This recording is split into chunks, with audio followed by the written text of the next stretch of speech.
अस्सलामु अलैकुम रहमतुल्लाहि व बरकातुहू। मुअज़्ज़ज़ सामीन,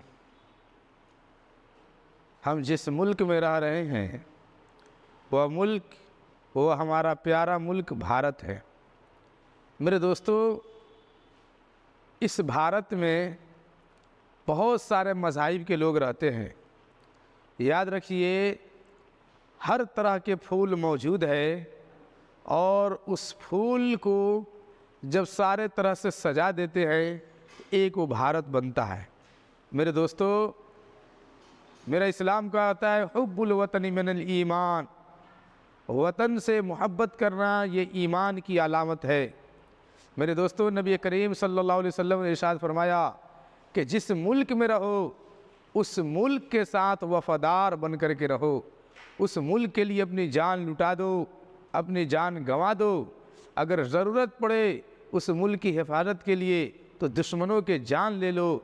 अगर ज़रूरत पड़े इस मुल्क के लिए जान गंवाने की तो हंस कर और मुस्कुरा कर तुम अपनी जान को लुटा दो। मेरे दोस्तों, ये तारीख़ रहा है, ये इतिहास रहा है कि मुसलमानों ने इस मुल्क के लिए जितनी कुर्बानियाँ दी है, शायद उतनी कुर्बानियाँ कोई और कौम वालों ने नहीं दिया। मेरे दोस्तों, इस मुल्क की जंग आज़ादी के लिए सबसे पहले अगर किसी ने तलवार उठाया था और जिहाद का फतवा दिया था, उनका नाम शाह अब्दुल अज़ीज़ रहमतुल्लाह अलैह। मेरे दोस्तों, सैयद अहमद शहीद, शाह इस्माइल शहीद रहमतुल्लाह अलैह, सैयद हुसैन अहमद मदनी, मौलाना हुसैन अहमद मदनी और महमूद हसन देवबंदी, और इसी तरह से मौलाना कासिम ननौतवी रहमतुल्लाह अलैह, मौलाना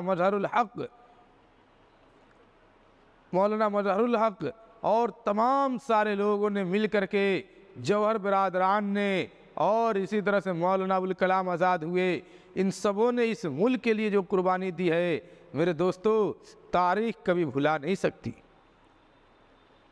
मुसलमान इतने सच्चे वफादार है इस मुल्क के कि अगर वो 5 वक्त नमाज पढ़ता है तो इसी मिट्टी पे सजदा करता है। अगर मुसलमान इस इंतकाल होने के बाद कहीं और नहीं बल्कि इसी मिट्टी के गोद में जा कर के वो आराम करता है, और अल्लाह कल क़यामत के दिन जब पूरी दुनिया को जब ज़िंदा करेगा तो मुसलमान इसी मिट्टी से उठ कर के आएगा और अल्लाह ताला के सामने पेश होगा।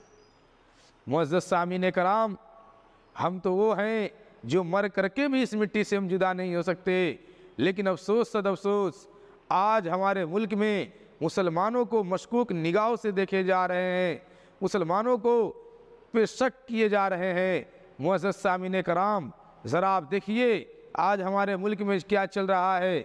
औरंगज़ेब बादशाह रहमतुल्लाह अलैह के ख़िलाफ़ न जाने कितने प्रोपेगेंडे फैलाए जा रहे हैं। वह औरंगज़ेब बादशाह रहमतुल्लाह अलैह जो इंसाफ के नमूना थे, वह औरंगज़ेब बादशाह रहमतुल्लाह अलैह जिन्होंने पूरी ज़िंदगी में 1 रुपये भी कभी मुल्क के ख़जाने से उन्होंने इस्तेमाल नहीं किया। यह हमारी तारीख़ रही है। औरंगज़ेब बादशाह रहमतुल्लाह अलैह को आप देखिए कि वह टोपी बिना करते थे अपनी हाथों से, कुरान मजीद लिखा करते थे, उसी के ज़रिए अपने घर के पूरे खर्च चलाते थे या अपनी पेट भरते थे। मेरे दोस्तों, उन्होंने कभी मुल्क के 1 रुपये खाना उन्होंने गवारा नहीं किया। अगर आज हमारे मुल्क के लोग, हमारे मुल्क के ये जितने बड़े बड़े चौधरी हैं जो बैठे हुए हैं और न जाने कितने हराम खा रहे हैं, मेरे दोस्तों, अगर ये औरंगज़ेब बादशाह रहमतुल्लाह अलैह की अगर तारीख़ पढ़ ले, उनके इतिहास को जान जाए, तो मेरे दोस्तों इनकी ज़िंदगी बदल जाएगी, इनके ज़िंदगी के काया पलट जाएंगे। बड़ी अफसोस होता है कि जिस मुल्क के लिए औरंगज़ेब बादशाह रहमतुल्लाह अलैह ने पूरी ज़िंदगी अपनी निछावर कर दी, जिस मुल्क के लिए उन्होंने इस मुल्क के सोने को चिड़िया बनाया, पूरी दुनिया में इस मुल्क का उन्होंने नाम रोशन किया, इस मुल्क के साथ कभी गद्दारी के लिए उन्होंने नहीं सोचा, इस मुल्क के लिए अपनी जान दे दी उन्होंने, सारे बादशाहों ने अपनी जान दे दी मेरे दोस्तों, लेकिन आज उनके ऊपर कीचड़ उछालने की कोशिश की जा रही है। मेरे दोस्तों, किसी से पूछा गया अगर 2 आदमी हैं, अगर कुछ लोगों की तादाद बहुत ज़्यादा है, हम कैसे पहचाने हक़ पे कौन है? बताया गया जब तुम देखो जिसके तरफ तीर ज़्यादा बरसाए जा रहे हैं वही हक़ पे होगा। ये दुनिया, ये जालिम दुनिया, ये लोग, ये न जाने ये कितने गंदे लोग हैं जो हमारे बादशाहों पे, हमारे पूर्वजों पे, औरंगजेब बशर रहमतुल्लाह अलैह पे न जाने कितने कीचड़ उछालने की लोग कोशिश कर रहे हैं, नापाक साजिशें रच रहे हैं। औरंगजेब बशर रहमतुल्लाह अलैह ने पूरी ज़िंदगी गैर मुस्लिमों की हिफाजत की, उन्होंने मंदिरों की हिफाजत की, हिंदुओं की हिफाजत की, सिखों की हिफाजत की, उन्होंने कभी किसी धर्म को कभी नुकसान पहुंचाने की कोशिश नहीं किया। मेरे दोस्तों, आज तारीख न जाने कितने गलत तरीके से पेश किया जा रहा है। औरंगजेब बशर रहमतुल्लाह अलैह का एक किताब है जिस किताब को फतवावे आलमगीरिया कहते हैं, जो आज भी देवबंद के लाइब्रेरी में मौजूद है।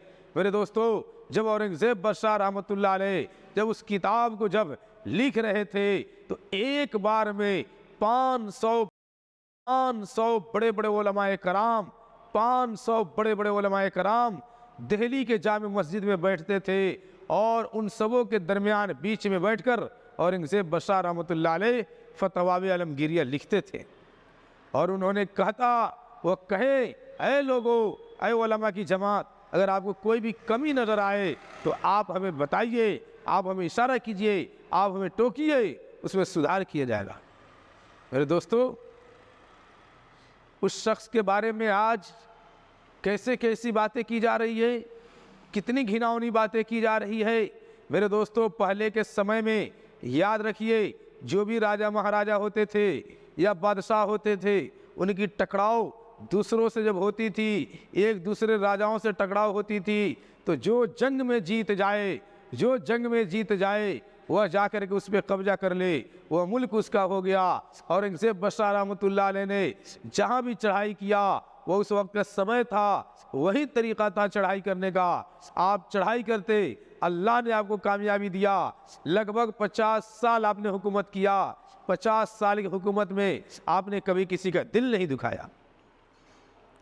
औरंगजेब बशर रहमतुल्लाह अलैह जब भी आप कहीं पे बैठते तो हमेशा आपके दिल में अपने मुल्क की फ़िक्र रहती थी, अपने अवाम की फ़िक्र रहती थी कि हमारे अवाम कैसे तरक्की कर पाए, कैसे वह ऊंचे बुलंदियों पे पहुंच पाए। इन्हीं फ़िक्र में वो रातों दिन रहते थे। मेरे दोस्तों, औरंगजेब बशर रहमतुल्लाह अलैह पूरी ज़िंदगी इसी हिंदुस्तान की खिदमत किए और ख़िदमत करके जब इस दुनिया को, इस दार फ़ानी को उन्होंने अलविदा कहा, तो इसी मिट्टी में उन्होंने जाकर के अपनी पनाह ली, और आज जिसे हम और आप औरंगाबाद के नाम से जानते। मुअज़्ज़ज़ सामीन, तारीख़ को कभी मिटाया नहीं जा सकता। तारीख़ हमेशा तारीख़ रहेगी और वह सच्ची रहेगी, कोई उसको बदल नहीं सकता। कितने हम गलत अफवाहों उड़ाएंगे, कितने गलत फहमियाँ लोगों में हम फैलाएंगे, लेकिन मेरे मुअज़्ज़ज़ सामीन कराम, आप ज़रा समझिए, उनके तारीख़ को पढ़ने की कोशिश कीजिए। अगर वह लोग थे तो उनकी कब्रें कहाँ बनी? दुनिया कहती है वो लुटेरे थे, तो लूट के कहाँ ले गए?